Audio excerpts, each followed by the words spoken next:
My name is Rachel Morgan. When my father died, my mother said she was keeping my $50,000 college fund safe. 2 years later, the money was gone, and so was every answer. If something like this has happened to you, tell your story in the comments. The paperwork arrived a week after the funeral, thin and unceremonious. $50,000 listed under my name, earmarked for college. My father had arranged it years earlier. He liked things labeled, dated, accounted for. I held the envelope at the kitchen table while my mother stood nearby, already talking. She said she could hold the money for me, said it would be smarter that way. I was still young, still figuring things out, and tuition wasn't urgent yet. The market was doing well, she added, and letting the fund sit would be a waste. Her voice carried the confidence of someone used to making decisions without being asked. A single-page authorization followed. No lawyer, no meeting, just a place to sign. The pen slid across the paper. The signature looked steady enough. At the time, that felt like responsibility, letting an adult handle something important. Life moved on. Work filled the days. Classes stayed on pause. 2 years went by without any reason to ask questions. The fund existed somewhere, untouched, growing, at least in theory. When it came time to plan a return to school, I picked up the phone during a lunch break. The call wasn't dramatic, no build-up, just a practical question about timing and tuition. "The money isn't there anymore," my mother said. Traffic hummed on the other end. Someone honked. The sentence landed without emphasis. "What do you mean, not there?" I asked. "The market dropped," she replied. "It happens." No apology followed, no numbers, just a shrug carried through the line. I asked how much was left. "Basically nothing," she said. "I didn't want to worry you." The words "basically nothing" floated there, vague enough to be flexible. I pressed for details. She deflected, saying the losses were complicated and investments weren't guarantees, that I wouldn't understand all the technical parts. A pause stretched between us, filled by the sound of a register opening somewhere behind me. My lunch order was ready. The cashier called a name that wasn't mine. "I need the statements," I said. "I'll send them later," she answered quickly. "They're packed away." Later became tomorrow. Tomorrow became next week. Each follow-up got a softer response, then shorter ones. Emails came back without attachments. Texts went unanswered until late at night. One message finally arrived. "Trust me, I did my best." Trust didn't come with a PDF. I searched my files that evening. Old emails, tax forms, anything official. The authorization form surfaced again, scanned and saved. It showed my name, her name, and a date. That was it. No account number, no balance history, no proof of growth or loss. A banking app opened on my phone out of habit. My checking account flashed a balance measured in hours of work, not years of planning. The contrast felt almost funny. A fund that once promised a future had vanished without leaving a paper trail, while a $20 charge showed up instantly with a timestamp and location. The phone stayed face down after that last message. No reply came that night or the next morning. Schedules filled the gap instead. A shift supervisor nodded when asked for extra hours and slid a clipboard across the desk. "How many days?" he asked. "Whatever you've got. Start tonight." That was the extent of the conversation. Work solved nothing, but it absorbed time. Conveyor belts didn't care where tuition money went. Boxes kept moving, scanners kept beeping. Paychecks arrived on Fridays, modest and punctual, unlike everything else. School plans were pushed back with a few clicks on a website. The confirmation email thanked me for my interest and wished me luck in the future. Automated politeness carried a certain honesty. At least the system said what it meant. Family didn't. An aunt called first. She spoke softly, the way people do when they think calm can fix a problem they don't intend to touch. "Your mother's been through a lot," she said. "Losing your dad changed her." "I know." "Then don't turn this into something ugly." The word ugly hung there, undefined. Another relative texted later with a similar message, suggesting patience, forgiveness, understanding. No one asked how much money was gone.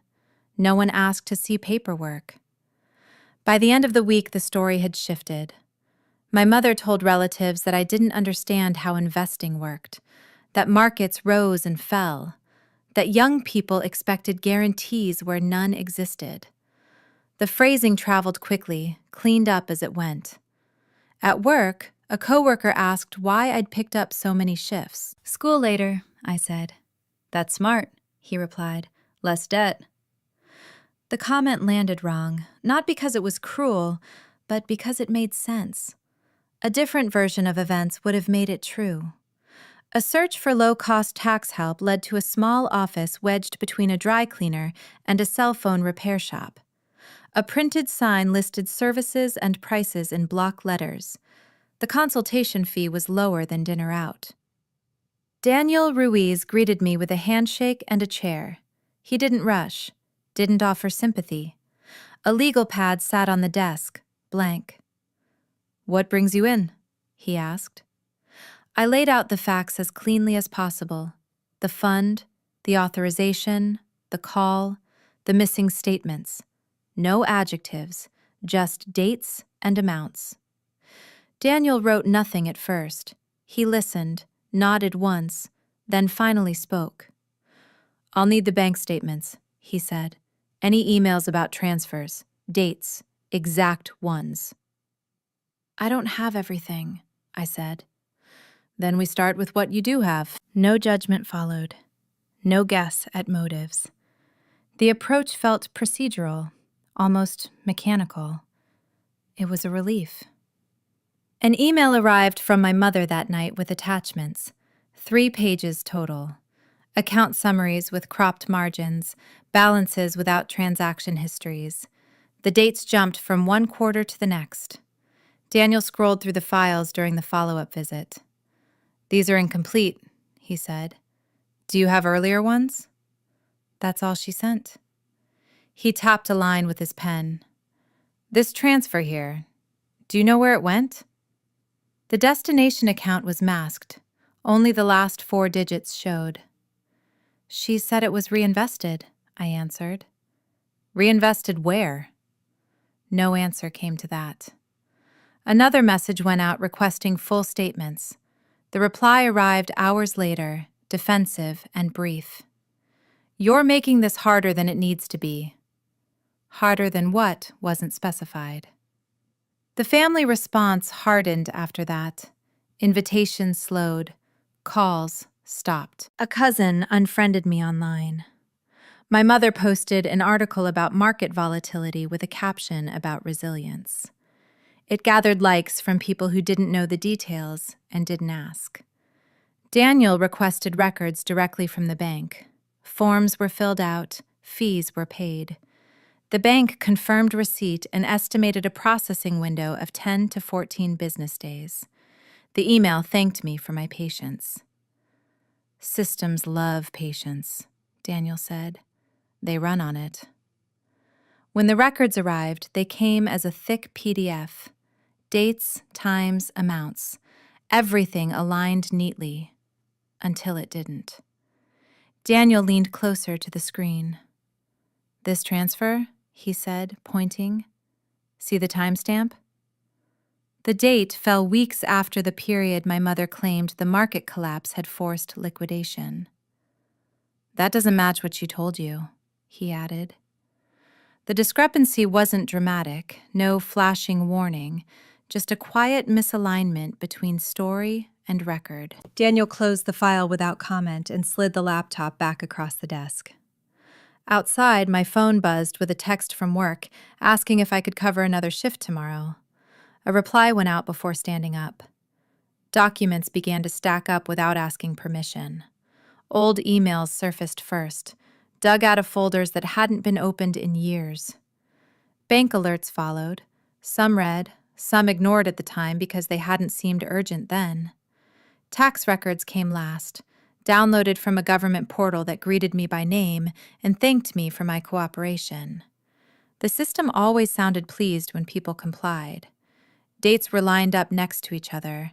Amounts were copied into a notebook.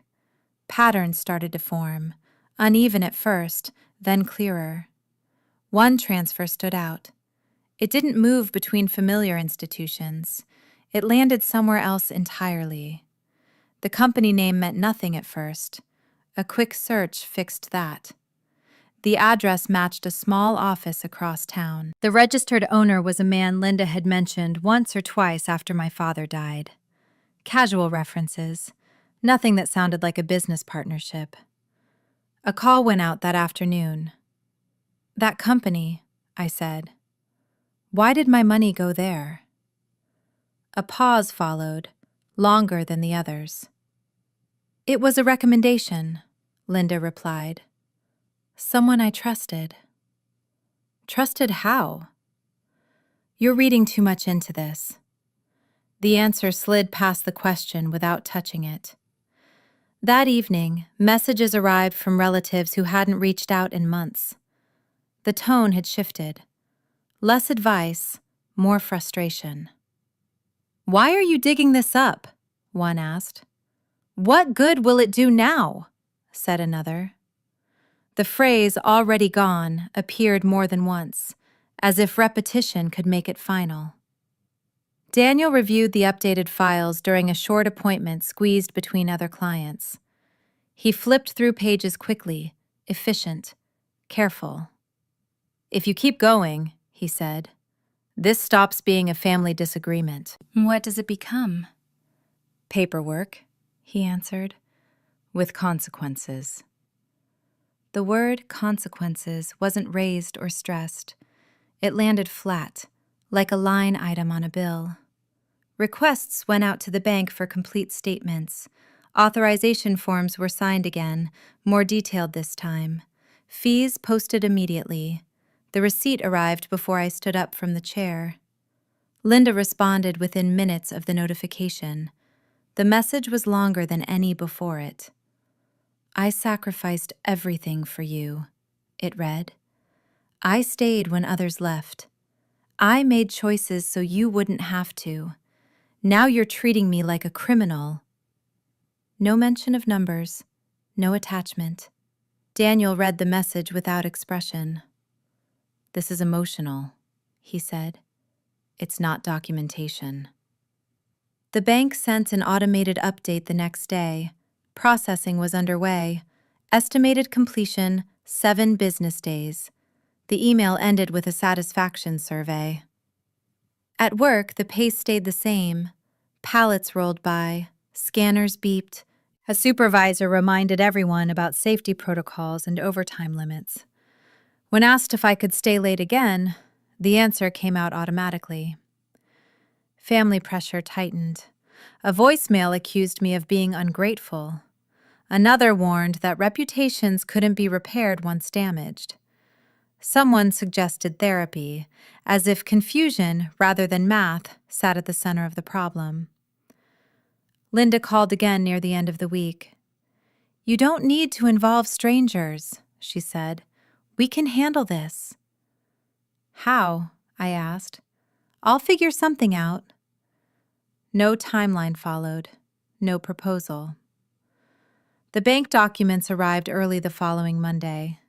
The PDF was thick, dense, unapologetic. Transaction histories filled page after page. Daniel scrolled slowly this time. "Here," he said, stopping near the middle. "This email confirmation." The timestamp sat beneath the header. The date came after a news article Daniel pulled up in another window, one announcing the company's financial trouble weeks earlier. "That's after they were already in trouble," he said. The confirmation showed a successful transfer. No warning, no delay. Outside the office, my phone vibrated again. A text from Linda appeared, shorter than the last. "Please stop." The screen dimmed before any response was typed. An email from the college arrived before dawn. The subject line thanked me for my interest. The body explained that without verified funding, enrollment couldn't proceed. A link at the bottom invited me to reapply when circumstances changed. The message closed with a friendly signature and office hours. Work started an hour later. The schedule had already been updated. Someone had swapped shifts.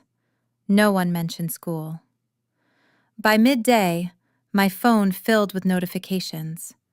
Family threads lit up with concern that sounded rehearsed. A cousin forwarded a message my mother had sent to several people at once. According to her, I was accusing her over money, as if the accusation itself were the injury. The wording framed the situation neatly. A daughter choosing dollars over loyalty. Replies followed, advising restraint. One person asked if public fights were worth it. Another reminded me that parents made mistakes and children moved on. No one referenced documents. Later that afternoon, a news alert crossed my screen. The company that received the transfer had filed for bankruptcy protection. The headline listed debts, creditors, and a court date. The article mentioned market conditions and unforeseen challenges. My name didn't appear anywhere. Neither did the source of the funds. Daniel reviewed the filing during a short call. "That closes one door," he said. "Recovery from them is unlikely." "What about the fund?" I asked. "It wasn't reported correctly," he replied, "which means there's a tax issue." A pause followed, filled by the low hum of his office printer. "If this stays unaddressed," he added, "you could be treated as complicit." Complicit wasn't a word used lightly. It carried a shape, a weight. My mother called that evening. Her voice shook this time. "I never meant for this to happen," she said. "Everything just collapsed." She asked me to come by the house. Papers were ready, she said, something to make it official. A way to put the loss on record and move forward. The document waited on the kitchen table, a single page titled Voluntary Investment Loss Acknowledgement. My name appeared twice. Her signature sat at the bottom, already dated. "If you sign," she said, "we can close this." "What does this do?" I asked. "It explains what happened," she replied. "It protects everyone." "Everyone from what?" "From things getting worse." The phrasing felt practiced. She dabbed at her eyes and talked about long nights after my father died, about fear, about trying to hold things together. The form stayed between us, unmoved. Daniel's voice echoed in my head, stripped of tone. Paperwork with consequences. A pen was placed beside the page. "This just says the investment failed," she continued. "It doesn't blame anyone." "But it says I agreed to it," I said. "That's how these things work." The pen stayed where it was. Signing would have simplified the story. It would have aligned with the version already circulating. A loss accepted, a lesson learned, no further questions. "I'm not signing this," I said.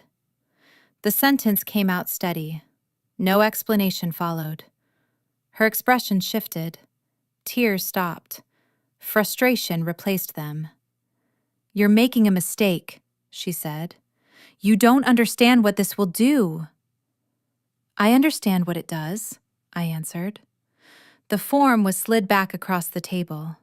She gathered it up without comment and folded it once, sharply, before setting it aside. That night, Daniel received the message he'd been waiting for.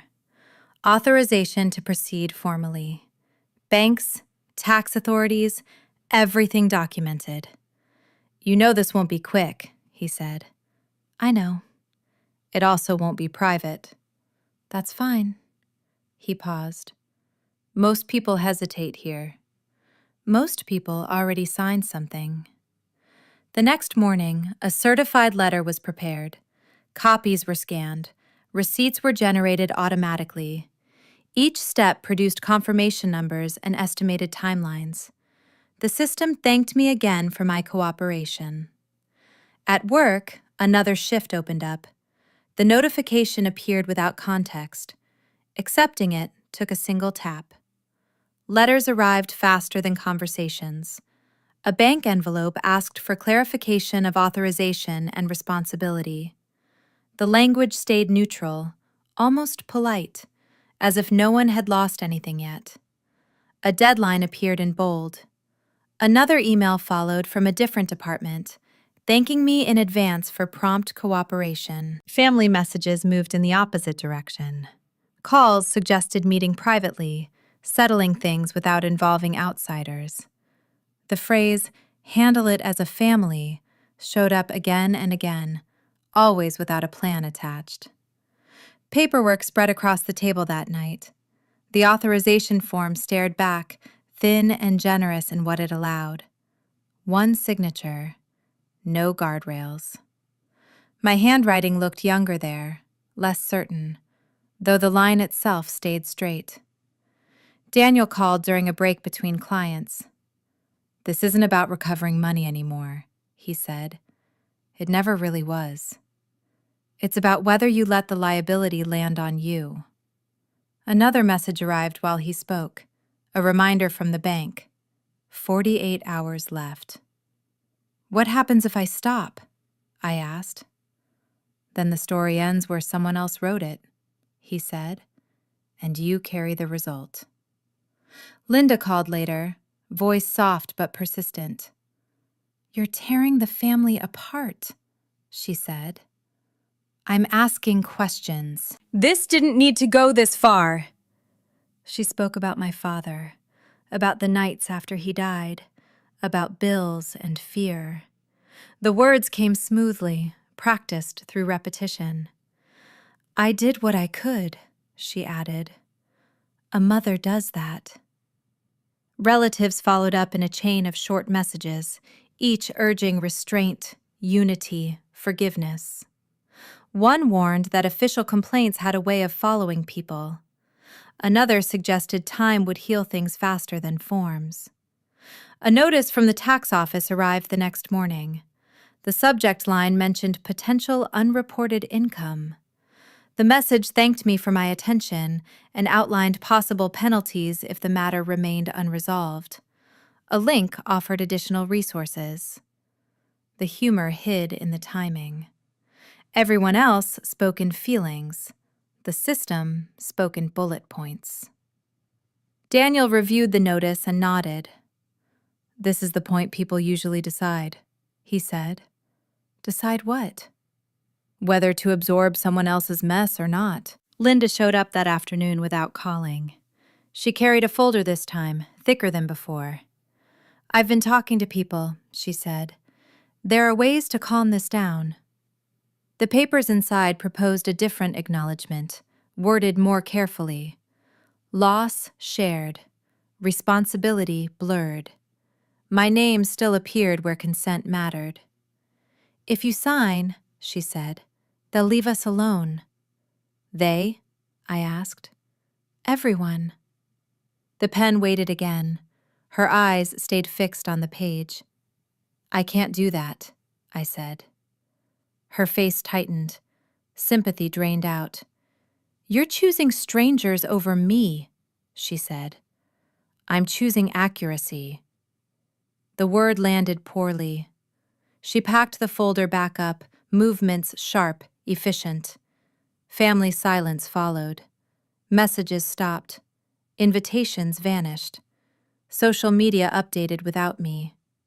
The absence spoke louder than the arguments. The final notice from the bank arrived before the deadline. It requested a response by end of day. A customer service number sat at the bottom, followed by a survey link asking how likely I was to recommend their services. Daniel waited on the line while forms were uploaded. "Once this goes in," he said, "there's no undo." Files transferred one by one. Each upload generated a confirmation. Each confirmation thanked me again. Linda sent one last message as the progress bar filled. "You don't come back from this." The screen showed completion. A receipt appeared with a reference number and an estimated review period. "I know," I said, though no reply went out. Requests started arriving from addresses that didn't recognize emotion. Subject lines listed case numbers and reference codes. Each message asked for clarification, attachments, timelines. The tone stayed even, professional, almost friendly. Every email ended with a reminder to respond within a specified window. Daniel reviewed the first batch and exhaled slowly. "They're cross-checking now," he said. "With what?" "Everything." More records came in from the bank, this time flagged. Transfers lined up against internal notes. Email confirmations sat next to transaction timestamps. A pattern formed that didn't leave much room for interpretation. "That money wasn't parked," Daniel said. "It was moved to cover losses." "Cover whose losses?" He slid a page across the desk. The company name appeared again, this time alongside internal correspondence. The owner's name showed up in the header of several messages, familiar now. "She knew they were bleeding," he added. "The transfer happened after." No raised voice followed, no dramatic pause, just a statement placed where facts belonged. The tax office sent another notice. This one confirmed receipt of materials and outlined the next phase of review. It included a checklist and an estimated timeline that stretched into months. A paragraph explained that emotional hardship, while understood, did not alter reporting requirements. The system acknowledged feelings without adjusting outcomes. That felt like a joke no one had written. Linda responded by shifting the narrative. A letter arrived from her attorney, formal and measured. It suggested that grief had affected judgment, that I had misunderstood complex financial decisions, that emotional instability after my father's death had colored perception. Daniel read it twice. "This is common," he said. "They try to move the question away from money." Family contact stopped completely after that. Group chats went silent, calls disappeared, photos circulated without tags. A line had been drawn without discussion. Another request came in, this time asking for correspondence between Linda and the company owner. Files were uploaded, dates matched, language stayed transactional. There was no affection in the messages, just urgency. Daniel warned me again. "This part drags," he said. "No one rushes justice." "What happens to her?" "That's not our call." Linda hired a second lawyer. The letters grew longer, accusations sharpened. Each claimed cooperation while denying responsibility. Every response asked for extensions. Meanwhile, questions directed at her increased. Requests for explanations, proof of intent, documentation supporting claims of advice received. The balance shifted quietly. She no longer set the terms. The first official interview request went out to her a week later. I wasn't copied. The notice simply appeared in the portal as an update. Status changed from review to investigation. Daniel pointed at the screen. "That's the pivot," he said. Work continued as usual. Shifts were covered, checks cleared. Life kept asking for normal participation, while something else unfolded in parallel. A final message came from Linda, shorter than any before. "You didn't have to do this." No response followed. Nothing useful could. Forms replaced phone calls. Each request arrived with a checklist and a deadline. Nothing more. Responses went out the same way, uploaded directly through portals that didn't allow commentary. The system didn't ask how anyone felt. It asked for files. Daniel stayed on standby, reviewing what went out and what came back. "Don't add explanations unless they ask," he said. "They don't want stories." Compliance became routine. Documents were labeled, dated, attached. Confirmation numbers stacked up. Every submission triggered a receipt that thanked me for prompt cooperation. The politeness never wavered. One afternoon, a notice appeared confirming status as an aggrieved party. The language was clinical. It stated that I had not benefited from the transactions, had not directed them, and held no reporting obligation beyond cooperation. The sentence carried more weight than it deserved. Daniel read it aloud once. "That clears you," he said. "What about her?" "They're not done." Silence followed from the family. No messages, no warnings, no advice. The earlier urgency evaporated as soon as the system took over. Emotional arguments didn't survive contact with forms. A separate letter arrived addressed to Linda, forwarded automatically through shared records. It requested explanation of unreported transfers and supporting documentation. Deadlines were firm. Penalties were outlined in numbered paragraphs. Another update confirmed an assessment of back taxes and administrative fines. The amount wasn't listed yet, only the method. Daniel glanced at the screen. "They've moved from questions to consequences," he said. Weeks later, an email arrived confirming restitution. The subject line referenced case resolution and included a PDF attachment. The amount matched the original fund down to the dollar. $50,000. No interest, no apology. A direct deposit form followed, asking where to send it. "That's it?" I asked. "That's it," Daniel said. Money doesn't do closure. The bank processed the transfer in 2 business days. A notification popped up confirming receipt. The app showed the balance clearly, unambiguous, and fully accessible. No joint names, no secondary approvals. A banner suggested setting up automatic savings goals. Work stayed steady. Shifts rotated. Supervisors nodded. Nothing about the routine changed. Paychecks continued to land on Fridays, dwarfed now by a number that once seemed abstract. A final communication arrived from the tax office, closing my portion of the inquiry. It thanked me for cooperation and included a survey link.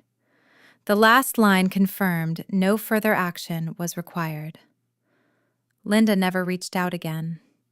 No confrontation followed. No final argument arrived to summarize anything. The absence felt deliberate, chosen once leverage disappeared. Daniel closed the file during our last meeting. "You did what the system expects," he said. "What it expects isn't personal. Nothing here is." The final notices arrived without drama. A sequence of emails confirmed assessments, penalties, and payment schedules. Linda's name appeared where responsibility belonged. Numbers replaced narratives. Deadlines replaced appeals. Each message closed with contact information and office hours, as if availability counted as comfort. No one asked me to intervene. No one suggested leniency. The system didn't invite commentary from people who weren't liable. Family silence held. The earlier urgency never returned. When consequences hardened, conversation thinned out. Group threads stayed dormant. Birthdays passed without calls.